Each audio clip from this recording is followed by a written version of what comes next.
Hello everyone. Today we are going to continue our topic. In last video we have discussed about the excretion and types of nitrogenous waste in animals. In this video we will discuss about the excretion in plants. Plants के अंदर excretion होता है. Excretion का मतलब क्या होता है कि जितने भी मेटाबॉलिक रिएक्शंस हैं उन मेटाबॉलिक रिएक्शंस के बाद मेटाबॉलिक वेस्ट जो क्रिएट होता है उस मेटाबॉलिक वेस्ट को अपनी बॉडी से बाहर निकालना क्या कहलाता है? एक्सक्रेशन कहलाता है. In the case of plant metabolic waste जो होता है दैट इज ऑफ 3 टाइप्स. 3 तरीके से का हो सकता है. गैसियस हो सकता है, लिक्विड हो सकता है और सॉलिड हो सकता है. If I will talk about the gases exchange, you know in plants 2 gases are there, oxygen and carbon dioxide. Okay, this oxygen is produced. ये ऑक्सीजन कब प्रोड्यूस हो रही है? When the plants are performing photosynthesis. जब plants के अंदर photosynthesis होती है तब उसमें बाय प्रोडक्ट क्या बनता है? ऑक्सीजन बनता है. और कार्बन डाइऑक्साइड किसका बाय प्रोडक्ट होता है? रेस्पिरेशन का होता है. तो मीन्स मेटाबॉलिक रिएक्शंस के बाद जो भी गैसेज लिक्विड या सॉलिड बन रहे हैं that are not essential for the plants और that are harmful for the plants, तो प्लांट क्या काम करेंगे? उन्हें अपने अंदर से बाहर निकाल देंगे. सो ये जो मेटाबॉलिक वेस्ट है, इन मेटाबॉलिक वेस्ट में जो गैसेस एक्सचेंज होता है this is the simplest method. As you all know कि जो लीव्स होती हैं उन लीव्स में क्या प्रेजेंट होते हैं?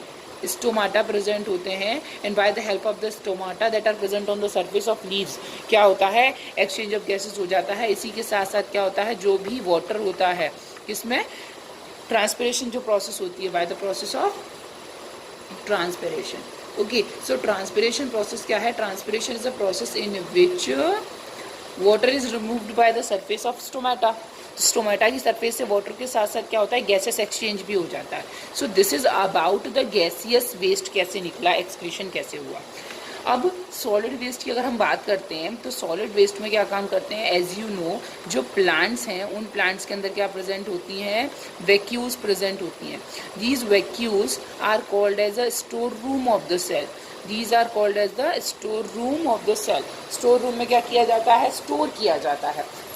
अब ये 2 चीज़ों को स्टोर कर सकते हैं, एक तो यूजफुल सब्सटेंसेस को, एक हार्मफुल सब्सटेंसेस को. तो जब यूजफुल सब्सटेंसेस को कर रहे हैं तो उसको वो क्या काम करेंगे? यूज़ कर लेंगे. और हार्मफुल सब्सटेंसेस को करते हैं तो क्या काम करते हैं? उन्हें बॉडी से बाहर निकाल दिया जाता है. जैसे कि जो वैक्यूल्स हैं उन वैक्यूल्स के अंदर बहुत सारे वेस्ट प्रोडक्ट्स जो होते हैं उनको इकट्ठा किया जाता है. और उसके बाद कहाँ पर इकट्ठा किया जाता है? लीव्स में.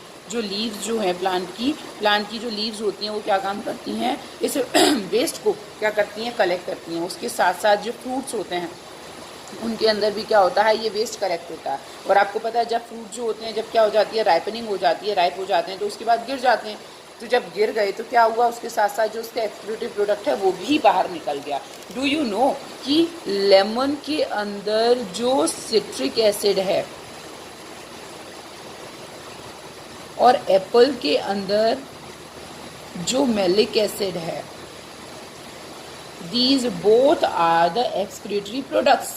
ये दोनों ही एक्सक्रीटरी प्रोडक्ट्स हैं जो कहाँ से निकलेंगे? जो किसके थ्रू निकल रहे हैं? फ्रूट्स के थ्रू निकल रहे हैं. जो लीव्स होती हैं आपको पता है एक सर्टेन टाइम के बाद लीव्स फॉल कर जाती हैं. लीव्स तो जो लीव फॉल हो रहा है वो भी क्यों हो रहा है? क्योंकि जो लीव्स हैं उनकी आपको पता है ना, लीव्स की जो सेल्स होती हैं that are called as mesophyll cells. Mesophyll cells क्या काम करती हैं? स्टोर करती हैं. किसको स्टोर करती हैं? As we know these are the parenchymatous cells. और parenchymatous cells are mainly responsible for storage. तो ये स्टोरेज करती हैं और उसके थ्रू क्या होता है? रिमूवल हो जाता है. तो यहाँ हमने बात की फर्स्ट गैसेस एक्सचेंज की बात की. Gases exchange is done by the help of the transpiration process.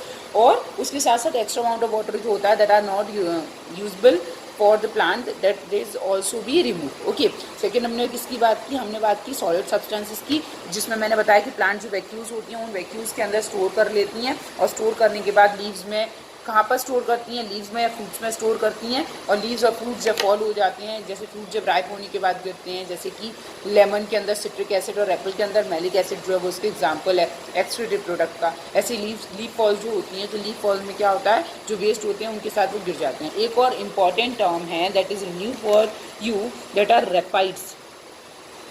रेपाइट्स होता क्या है कि जैसे हमें पता है कि प्लांट्स की लीव्स हैं, कभी कभी क्या होता है, इन लीव्स के अंदर क्या होता है, क्रिस्टल्स जमा हो जाते हैं। जैसे ये मीजोफिल सेल थी, ठीक है, लीफ की कौन सी सेल थी, मीजोफिल सेल्स थी। तो इन मीजोफिल सेल्स के अंदर क्या जमा हो गए, क्रिस्टल्स जमा हो गए। क्या जमा हो गए, क्रिस्टल्स जमा हो गए। दीज आर द क्रिस्टल्स, ठीक है, मीजोफिल सेल्स की।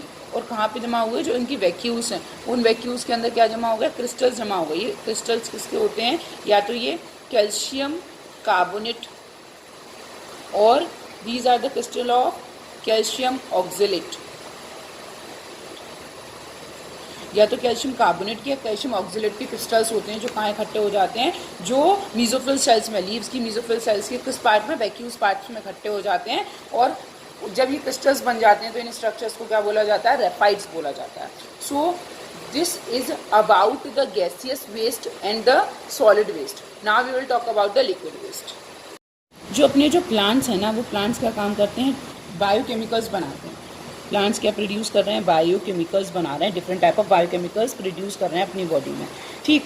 मेटाबॉलिक रिएक्शंस के बाद जो बाय प्रोडक्ट बने that are not useful for the plants, जो उनको जिनकी ज़रूरत नहीं है या जो उनके लिए हार्मफुल है, उन्हें बॉडी के बाहर निकालेंगे, दैट इज एक्सक्रीशन। तो प्लांट्स में बायोकेमिकल्स बनते हैं, दो टाइप के बायोकेमिकल्स बनते हैं, primary metabolites, first one is primary metabolites और second one is secondary metabolites, secondary metabolites. So primary metabolites are those compounds or those metabolic waste that are useful for the plant, जो plant के लिए useful हैं और plant उसको use कर रहा है अपनी ग्रोथ के लिए, अपने डेवलपमेंट के लिए यूज़ कर रहा है। अगर मैं इसका एक ईजी एग्जांपल लेना चाहूँ तो you know that there is a process that is photosynthesis. This photosynthesis is a process and this process is a building up process, okay, और we can say that it is an anabolic process। तो इसमें क्या बनता है, जो अपना product बनता है that is C6H12O6 means carbohydrate.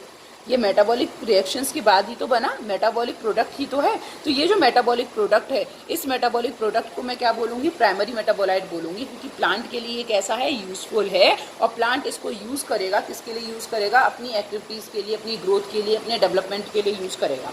But some metabolites are those that are not useful for the plants, जो प्लांट्स के लिए क्या नहीं है, यूजफुल नहीं है। जो प्लांट के लिए यूजफुल नहीं है तो प्लांट क्या काम करते हैं, फिर प्लांट अपनी बॉडी में इनको, मतलब प्लांट बॉडी में ये बनते हैं और प्लांट बॉडी से थोड़े थोड़े टाइम के बाद क्या होते हैं, बाहर निकलते रहते हैं। जैसे कि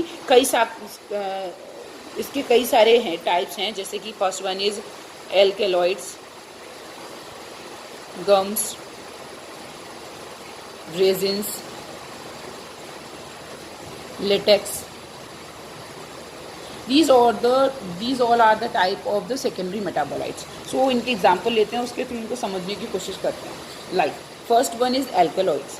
These alkaloids are basically nitrogenous compound. Most of them are poisonous, but still used as medicine, like painkiller, antiseptic, antibiotic, and insecticide also. Okay, so मैंने क्या बताया कि these are nitrogenous compounds. ये क्या है ना, नॉर्मली नाइट्रोजनस कंपाउंड्स हैं। तो जो ये नाइट्रोजनस कंपाउंड्स हैं और नॉर्मली क्या है, दीज आर पॉइजनस, मोस्टली कैसे हैं, पॉइजनस हैं। अगर मैं एग्जांपल की बात करूं so many examples are there, like quinine. आजकल ये क्विनीन बहुत डिमांड में है। Do you know why? Because it is a anti malarial drug, और इस एंटी मलेरियल जो ड्रग है इसको कोविड-19 के उसमें यूज़ किया जा रहा है, ठीक है, इसी का कंपाउंड है जिसको यूज़ किया जा रहा है। तो दिस क्विनीन जो है ये किससे मिलती है, सिंकोना प्लांट से मिलती है। ये क्या है, ये भी एक एल्कलॉइड है जिसे एंटी मलेरियल ड्रग की तरह यूज़ किया जाता है। एक है निकोटीन, ये आपको पता है तम्बाकू में होता है निकोटीन जो रहता है, और एक रहता है आपका मॉर्फिन, कोकीन। तो ये सब क्या है, ये सब प्लांट के अंदर निकलने वाले क्या हैं, कहना चाहिए एल्कलॉइड्स हैं। नॉर्मली मॉर्फिन और कोकीन जो होते हैं इन्हें यूज़ किया जाता है, ओपियम प्लांट से निकलते हैं, और नॉर्मली इन्हें यूज़ किया जाता है, पेन किलर की तरह यूज़ किया जाता है। लेकिन बहुत सारे लोग ऐसे हैं जो इनको क्या काम करते हैं, इनका एक्सेस में इनको लेते हैं और वो फिर इनके लिए क्या काम करते हैं, वो इनको नर्वस स्टिमुलेंट की तरह काम करते हैं, और मतलब कहना चाहिए कि ड्रग्स की तरह वो उनको यूज़ करते हैं, ठीक है। फिर उस केस में ये हार्मफुल हो जाते हैं। उसके साथ साथ क्या है, हमारे पास और भी हैं, जैसे रिसरपाइन है, कॉफ़ीन है। एक आपने सुना होगा कॉफ़ीन, कॉफ़ीन जो प्रेजेंट होता है ये कॉफ़ी के अंदर प्रेजेंट होता है, ओके। जैसे रात को नींद नहीं आनी है, आप ये चाह रहे हो आपको लेट नाइट तक पढ़ना है, तो बहुत से बच्चे कॉफ़ी की आदत होती है, तो उनके अंदर क्या होता है, कॉफ़ीन होता है। कॉफ़ी ज़्यादा पीते हैं, चाय ज़्यादा पीते हैं, तो उसकी भी आदत हो जाती है ना, तो ये इसी की वजह से होती है, ठीक है, क्योंकि उनके अंदर एल्कलॉइड प्रेजेंट होता है। तो this is a brain stimulation के लिए या नर्वस स्टिमुलेशन के लिए रिस्पॉन्सिबल होता है। गम्स की हम बात करते हैं तो आप जानते हैं प्लांट के डिफरेंट पार्ट्स हैं, जैसे सिंपल है बार्क, बार्क से गम निकलता है। नॉर्मली इसको किसके लिए यूज़ किया जाता है, एडेसिव, आपने देखा होगा कि चिपकाने के लिए यूज़ किया जाता है किसी चीज़ को। उसके साथ साथ फूड इंडस्ट्री में भी इसका काफ़ी ज़्यादा यूज़ है, फूड इंडस्ट्री में भी इसको यूज़ किया जाता है। रेजेंस जो होते हैं ये कहाँ से निकलते हैं, आपने जिम्नोस्पर्म सुना होगा, तो ये जो जिम्नोस्पर्म्स हैं, इन जिम्नोस्पर्म्स में जैसे कि आपका है ना पाइनस ट्री जो है, उस पाइनस ट्री जो हैं उनमें से निकलता है ये रेजिन। ये लिक्विडिफाई सब्सटेंस होता है। इसे किसके लिए यूज़ किया जाता है, इसे पेंट में यूज़ किया जाता है। पेंट्स में आपने देखा ना, वार्निशेज में, पेंट्स में, उसमें इनको यूज़ किया जाता है, ठीक है। लेटेक्स तो आप जानते हैं वाइट कलर का मिल्क जैसा सब्सटेंस निकलता है जिसे लेटेक्स कहते हैं। ये आपने एग्जांपल अगर मैं बात करूं तो इसमें 2 एग्जांपल हैं जो सब जानते हैं। फर्स्ट इज़ हींग, जिसे कहते हैं एसाफोइटिडा, ठीक है। तो जो हींग निकलती है वो भी कैसे निकलती है, वाइट कलर के लेटेक्स की तरह निकलती है। और एक निकलता है आपका रबर प्लांट, उस रबर प्लांट से भी क्या निकलता है, लेटेक्स निकलता है, वाइट कलर का मिल्क जैसा सब्सटेंस निकलता है। उसके साथ साथ ये जो है ना, ये गम जो है वो अकेसिया के प्लांट से भी निकलता है। अकेसिया जानते हो, बबूल के प्लांट से भी निकलता है, ठीक। तो ये सब जो हैं, दीज ऑल आर, एक और है एनीमल दैट इज़ टेनिन्स। तो जो टेनिन होते हैं वो कैसे होते हैं, नॉर्मली डार्क ब्राउन कलर के रहते हैं, ये डार्क ब्राउन कलर के रहते हैं। और इन्हें किसके लिए यूज़ किया जाता है, लेदर की टैनिंग के लिए यूज़ किया जाता है।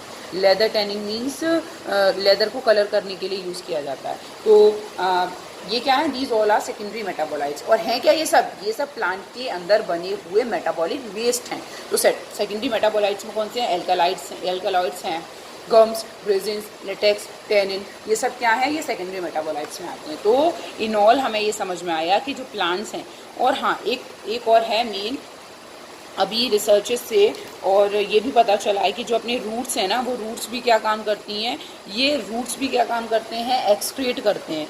क्या काम करते हैं, एक्सक्रीट करते हैं, केमिकल रिलीज़ करते हैं। और इस केमिकल रिलीज़ की वजह से आपने एक सुना होगा, कभी कभी ये 3 चीज़ों का यूज़ करते हैं, मतलब इस केमिकल से इनका 3 फंक्शन रहते हैं। पहला एक इसका काम करते हैं, डिफेंस का काम करते हैं। डिफेंस मतलब ये जो रूट्स हैं वो केमिकल रिलीज़ करती हैं, जिसकी वजह से इन रूट्स में क्या नहीं लगता, इन्फेक्शन नहीं होता। दूसरा एक इसके लिए यूज़ करते हैं, सिम्बायोसिस के लिए यूज़ करते हैं। सिम्बायोसिस आपको पता है, mutual relationship between the two plant, मतलब रूट्स एंड अपने माइकोराइजा सुना होगा कि जो रूट्स जो होती हैं, इन रूट्स में क्या होता है, फंगस जो होती है वो उसके साथ रहती है। वो फंगस क्या काम करती है, प्रोटेक्शन प्रोवाइड करती है, रूट्स बदले में उसको फूड प्रोवाइड करती हैं। तो दैट इज सिम्बायोसिस। तो जो रूट्स है वो क्या रिलीज़ कर रही हैं, केमिकल रिलीज़ कर रही हैं, ये एक्सक्रीट प्रोडक्ट रिलीज़ कर रही हैं। इसी को क्या काम कर रहे हैं, जो प्लांट पार्ट्स हैं जो या दूसरे एनिमल्स हैं, वो उनको क्या काम कर रहे हैं, अट्रैक्ट करने का काम कर रहे हैं। तो सिम्बायोसिस के लिए भी यूज़फुल होते हैं। अच्छा, हमें कैसे पता चला, how we come to know that जो रूट्स हैं वो क्या काम कर रही हैं, एक्सक्रीशन कर रही हैं। ऐसे पता चला कि जो रूट्स हैं ना वो केमिकल रिलीज़ करती हैं। तो कई सारे जो अपने लैंड हैं, लगातार ये रूट्स अगर केमिकल रिलीज़ करती रहेंगी तो जो सॉइल है ना वो अपनी फर्टिलिटी 4 से 5 साल के बाद जो सॉइल है उसकी फर्टिलिटी क्या हो जाती है, कम हो जाती है, ख़त्म हो जाती है। तो उसने हमें ये प्रूव किया, या उसने हमें एक एविडेंस दिया कि हाँ, उसकी वजह से क्या होता है, रूट जो होती हैं वो एक्सक्रीट करती हैं वेस्ट को। So now we can conclude that जो प्लांट्स हैं उनमें जो वेस्ट है वो किस तरीके से रिलीज़ हुआ। फर्स्ट हमने बात की गैसेस, ऑक्सीजन, कार्बन डाइऑक्साइड और वाटर की बात की, किससे रिलीज़ हुआ, लीव्स जो हैं उन पे क्या प्रेजेंट है, स्टोमाटा प्रेजेंट है। उसके साथ साथ जो स्टेम है उनमें क्या ridges of furrow like structures present हैं that are called as a lenticels. उन लेंटिकल्स की हेल्प से क्या काम हुआ, रिमूव हो गया, और जो सॉलिड वेस्ट है वो कहाँ इकट्ठा हो जाता है, सॉलिड वेस्ट जो होता है वैक्यूल्स में इकट्ठा हो जाता है, सेल्स की पेरेन्काइमेटस सेल्स में इकट्ठा हो जाता है, प्लांट की पेरेन्काइमेटस सेल्स में इकट्ठा हो जाता है, जैसे लीव्स में भी इकट्ठा होता है, फ्रूट्स में भी इकट्ठा हो जाता है। तो जब लीव्स फॉल होती हैं, ड्राइप हो जाती हैं, गिर जाती हैं, उनके साथ उसका वेस्ट गिर जाता है। एक इसमें एक इंपॉर्टेंट टर्म मैंने आपको बताया, रेफाइट्स। रेफाइट्स क्या होते हैं कि जो वैक्यूल्स होते हैं उन वैक्यूल्स के अंदर कैल्शियम कार्बोनेट और कैल्शियम ऑक्सलेट क्रिस्टल्स एक्यूमुलेट होना शुरू हो जाते हैं, और that structures are called as raphides. अगर मैं बात करूं कि रेफाइट्स आपको कौन से प्लांट्स में देखने को मिल सकते हैं, so the examples are nut, guava, dahlia भी, स्कांक, डेलिया भी बोल सकते हैं। ओके, सो ये रेफाइट्स इनमें आपको देखने को मिल सकते हैं। फिर उसके बाद हमने किसकी बात की, प्राइमरी सेकेंडरी मेटाबोलाइट्स की बात की। ये सब क्या है, these all are the different type of metabolic waste. Okay, so this is all about the excretion in plants. In next video we will discuss about excretion in higher organism or in animals. Thank you.